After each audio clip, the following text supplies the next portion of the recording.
میرے پاس پیسہ ہے، میں نے بینک پہ رکھا ہوا ہے، میں آرام سے سود، وہ 30% سود جو ہے وہ اگر 40 روپے کی میری چینی کی لاگت آئی ہے 1 کلو کی تو اس کو 70 روپے کر دے گا. صحیح بات.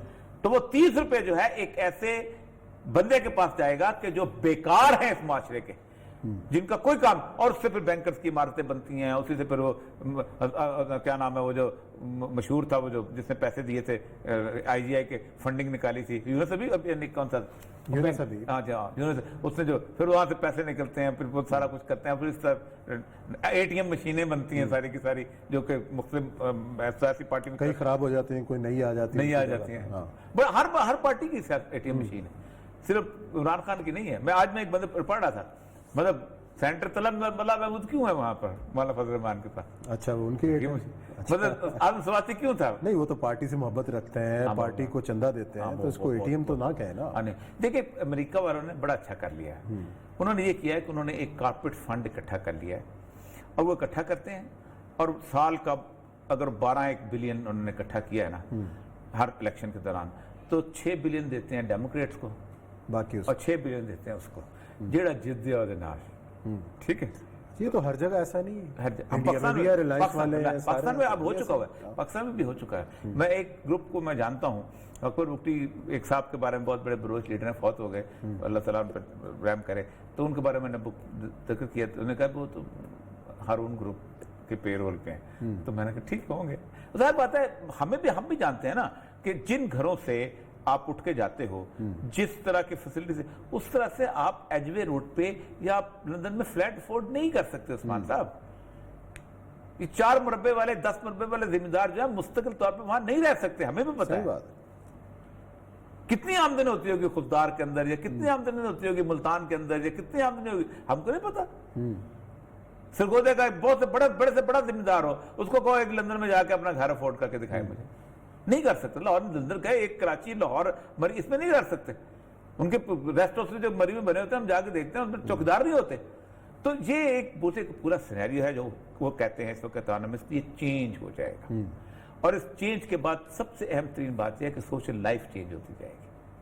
اور سوشل لائف، اور سب سے اہم بات رسول اللہ کی حدیث آج ڈاکٹر صاحب صاحب کے بیٹے آئے ہوئے تھے ہمارے پاس نے سنائی ہے، وہ میں سنانا چاہتا ہوں.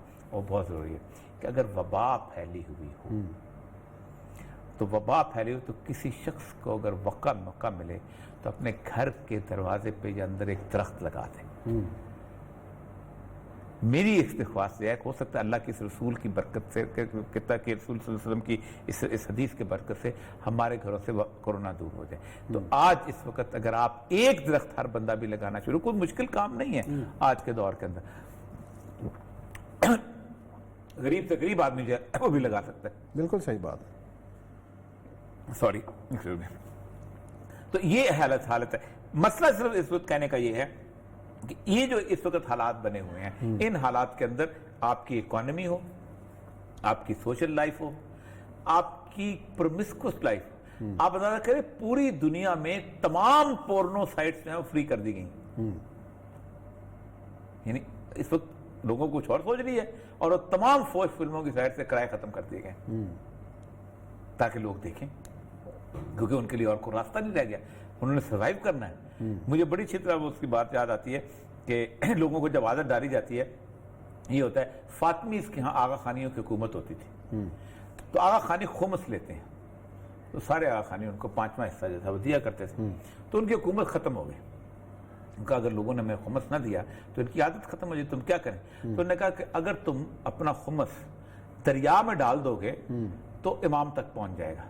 اچھا. تو کئی 100 سال تک وہ دریا میں خمس ڈالتے رہے تو ان کو پہنچتا رہا. تو یہ بھی ہمارے یہاں یہی ہے کہ عادت نہیں ختم ہونی چاہیے ان لوگوں کی، اور نہیں تو اپنا غراضت، اپنا گند یا گھر میں بیٹھ کے دیکھتے رہیں، یہ سارا کچھ کرتے رہے. فیشن انڈسٹری ختم ہو گئی عثمان صاحب، بیوٹی پارلرز کا سسٹم سارا ختم ہو گیا ہے.